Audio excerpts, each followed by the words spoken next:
Praise the Lord. आप सभी को जय मसीह की। मेरे सारे जवान भाइयों को और बहनों को मैं एक बार फिर से मैं आप सबका वेलकम करता हूँ। I welcome all of you in Jesus name.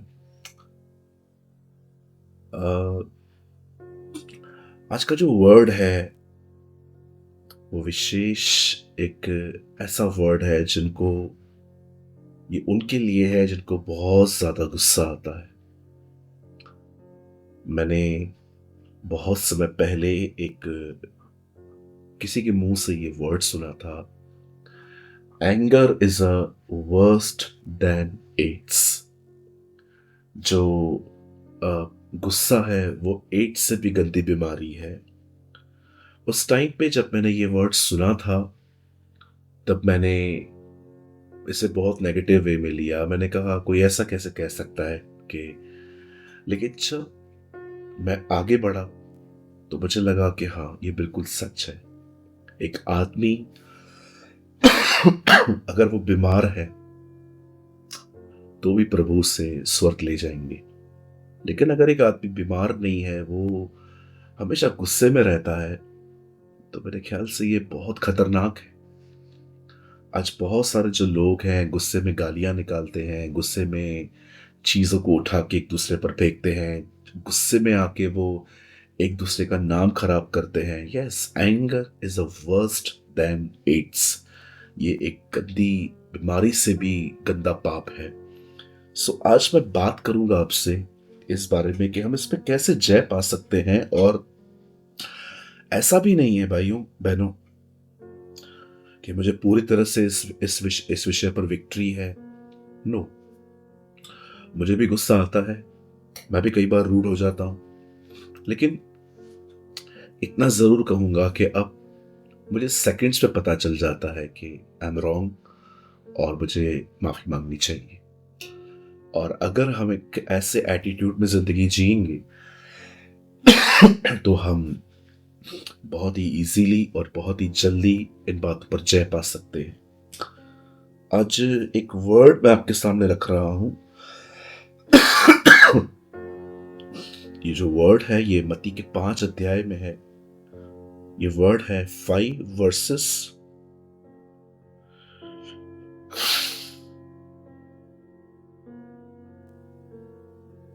22। परंतु मैं तुमसे यह कहता हूं कि जो कोई अपने भाई पर क्रोध करेगा वह कचहरी में दंड के योग्य होगा, और वो अपने भाई को निकम्मा कहेगा वो महासभा के दंड के योग्य होगा। क्योंकि जो कोई उसे कहे अरे मूर्ख, वह नरक की आग के दंड के योग्य होगा। एक गुस्सा, दूसरा गुस्सा। पहले गुस्से में वो क्या कहता है? निकम्मा। फिर कहता है मूर्ख। अब जानते हैं कुछ लोग ऐसे भी होते हैं जो एक बार गुस्सा करने के बाद भी उनको संतुष्टि नहीं मिलती और वो चिल्लाते रहते हैं। और उसके बाद देखिए परमेश्वर का वचन क्या कह रहा है। आइए, मैं चाहता हूं आप सब सामने देखें और बातों को समझने की कोशिश करें। हमारी बाइबल कहती है कि एक समय था जब परमेश्वर ने एलिया को उठाकर एलिशा को अपने दिनों में रखा। उसको परमेश्वर ने एक दुगने अभिषेक से ब्लेसिंग दी। He was anointed by Elijah. और परमेश्वर का वचन कहता है उन्हीं दिनों में जब एलीशा इस पृथ्वी पर एक नबी के तौर पे था, वहां एक व्यक्ति उससे मिलने आता है जिसका नाम था नमान। नमान एक कोढ़ी था। और बाइबल कहती है कि नमान जब एलीशा के पास आता है कि वो उसके लिए प्रार्थना करे ताकि वो चंगाई पाए, तब एलीशा उसे कोई मुलाकात नहीं करता। जी नहीं, एलीशा एक आदमी अपने एक सेवक के द्वारा उसे कहता है कि जाओ और यरदन नदी में डुबकियां मारो और तुम ठीक हो जाओगे। लेकिन ये बात सुनने के बाद बाइबल कहती है नमान बहुत गुस्से में आ गया और उसने डिसाइड किया कि वो कोई नदी में नहीं जाएगा और वो सीधा वापस अपने घर जाएगा। लेकिन शुक्र है खुदा का कि वो हमारे साथ ऐसे लोगों को रखता है जो हमें अक्ल देते हैं, समझ देते हैं, प्रोवाइड करते हैं विस्डम को, एंड एक आदमी ने उससे कहा कि यार तेरा गुस्सा किस चीज पर है? क्या कहा उससे तुझे ऐसा कि तू उसके ऊपर इतना गुस्सा कर रहा है? Simply go and just dip your self, अपने आप को वहां पर डुबकियां मारो और आप ठीक हो जाओगे। आप जानते हैं इसे गुस्सा क्यों आया? इसे गुस्सा आया ओवर एक्सपेक्टेशन की वजह से। एक ऐसा रवैया जहां पर आप लोगों से बहुत ज्यादा उम्मीदें करते हैं कि वो आपसे कॉल करें, आपको मैसेज करें, आप पे ध्यान दें, आपको फोकस करें और आपके बारे में बहुत कुछ सोचें, और जब ऐसा नहीं होता आप डिस्टर्ब होते हैं। आप जानते हैं ओवर एक्सपेक्टेशन आज नंबर वन रीजन है लोगों के गुस्से का। नंबर वन रीजन लोगों से बहुत ज्यादा उम्मीद करना। मैं एक दिन सोच रहा था उम्मीदें पैदा कैसे होती हैं। उम्मीदें पैदा होती हैं एक दूसरे के बहुत करीब जाने से। जब आप किसी के इतने करीब चले जाते हैं, बात करने लग जाते हैं और स्लोली स्लोली आपके अंदर उम्मीदें आती हैं कि आज भी कॉल आए, आज भी मैसेज आए, आज भी वो मुझसे पूछे, आज भी मुझसे वो इस तरह ट्रीट करे, और आहिस्ते आहिस्ते चीजें खराब होना शुरू हो जाती हैं। आप जानते हैं गुस्से के आने का मुख्य कारण है ओवर एक्सपेक्टेशन। और दूसरा, गुस्सा उन्हें आता है जो अपने इनसाइड लाइफ में, अपने अंदर के ख्यालों में, जो अपने आप को बहुत बड़ा समझते हैं कि मैं कुछ हूं, मैंने इतनी पढ़ाई की है, मैं अब्रॉड से आया हूं, मेरे डैडी ये हैं, मेरे मम्मी वो हैं, ये मैं ये हूं, मैं वो हूं। आप जानते हो आपके अगर आपके पास बहुत सारे हाई थॉट्स हैं तो आपको गुस्सा आएगा अपने बारे में, मैं ये हूं, मैं वो हूं। मुझे एक सवाल का जवाब दीजिए। मुझे लगता है कि आपको शायद ये सुनने में अच्छा न लगे, लेकिन मेरे एक सवाल का जवाब दीजिए। कौन है हम? कौन है हम? किस चीज का घमंड है हम? मेरा एक सवाल का जवाब दीजिए, क्या लाए थे आप यहां पर? हाँ, कुछ नहीं। कपड़े तक नहीं पहने थे हमने जब हम फर्स्ट डे पे अपनी मां के पेट से निकले। Nothing we have. हमारे पास जो कुछ भी है उसकी दया और उसके अनुग्रह से है। आप कहेंगे नो पास्टर, मैंने मेहनत की है। भाई, मेहनत करने की ताकत भी उसी ने तुझे दी थी। हमारे पास कुछ नहीं है अपना।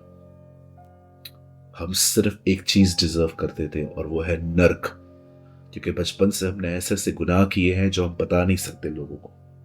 ऐसे ऐसे हमने पाप किए हैं। किस चीज का हमें घमंड है? किस चीज में हम अपने आप को समझते हैं हम इंटेलिजेंट हैं? मैं आईटी में हूं, मैं यहां काम करता हूं, मैं सीए हूं, मैं ये हूं वो हूं। किसने बनाया आपको इंटेलिजेंट? किस चीज का प्राइड है? अगर आप कहेंगे प्राइड है ही नहीं मुझ में, तो भाई मैं तो बिलीव नहीं करने वाला, क्योंकि हर एक में घमंड रहता है। इन इन एवरीवन, हर एक के अंदर, कहाँ थोड़ा तो कहाँ ज्यादा। आप कहेंगे नो पास्टर, मैंने देखा है लोगों के लाइफ में कुछ लोग बिल्कुल बहुत हम्बल हैं। आप किसी की इनसाइड लाइफ नहीं जानते, आप किसी के अंदरूनी जिंदगी को नहीं जानते। हर एक को गुस्सा आता है। क्यों आता है? ओवर एक्सपेक्टेशन, अपने लिए बहुत सारे ख्याल। अगर आप इन दिनों में गुस्से से बाहर आना चाहते हैं, मैं आपको एक सिंपल चाबी देता हूं। परमेश्वर के पास जाइए, मानिए उसके सामने जाके कि कोई आपको गुस्सा नहीं दिलाता, आपको गुस्सा आता है। यस, ये आपको आता है। एंड ट्रस्ट मी, अगर आप प्रभु के सामने मान लेंगे, आहिस्ते आहिस्ते परमेश्वर आपके इन बंधनों को ब्रेक करेगा। वो आपके बंधनों को तोड़ेगा। आहिस्ते आहिस्ते उन गंदी आत्माओं के इन्फ्लुएंस से वो आपको बाहर निकालेगा। बट पहली चीज, जाइए प्रभु के सामने, ऑनेस्ट बनिए, ईमानदार बनिए, और वो आपको बाहर निकालेगा। उसके सामने मानिए। एंड सेकंड थिंग, प्रभु से कहिए कि वो आपको अपनी आत्मा से भरे। मैं भी यही करता हूँ, आप भी यही करिए। और जैसे वो आपको अपनी आत्मा से भरेगा, उसके आत्मा में एक बहुत खूबसूरत फ्रूट है, वो है सेल्फ कंट्रोल, स्वयं पर नियंत्रण। स्वयं पर प्रभु ने हमें वो आत्मा नहीं दिया है जिसमें भय है, पर बाइबल कहती है उसने हमें सामर्थ, संयम और प्रेम का आत्मा दिया है। वही आत्मा आपको संयम देगा। दुआ में रहिए, ईमानदार बने, अपने पाप को माने। ये ना कहें कि उसने मुझे गुस्सा दिलाया। प्रभु से कहे, हाँ प्रभु, मुझे गुस्सा आता है, और वो आपको बाहर निकालेगा। उम्मीद करता हूं छोटे से वर्ड के थ्रू आपने कुछ लर्न किया होगा, समझा होगा। और अगर आपको लगता है कि हाँ मुझे बहुत गुस्सा आता है, इस समय आपके स्क्रीन पर दो नंबर्स हैं। भाइयों के लिए अलग है, बहनों के लिए अलग है। अगर आप चाहते हैं मैं आपके लिए दुआ करूं तो आप सिर्फ इस व्हाट्सएप पे लिख के भेजिए आपका नाम, आप कहां से हैं, और लिखिए मुझे क्रोध पर जय चाहिए, और मैं आपके लिए जरूर दुआ करूंगा, क्योंकि हमें एक दूसरे की दुआओं की जरूरत है। प्रभु आपके साथ है। आज के वर्ड से आपने ब्लेसिंग पाई हो तो नीचे कमेंट करके जरूर बताएं। प्रभु आपके साथ है। आप सबको जय मसीह की।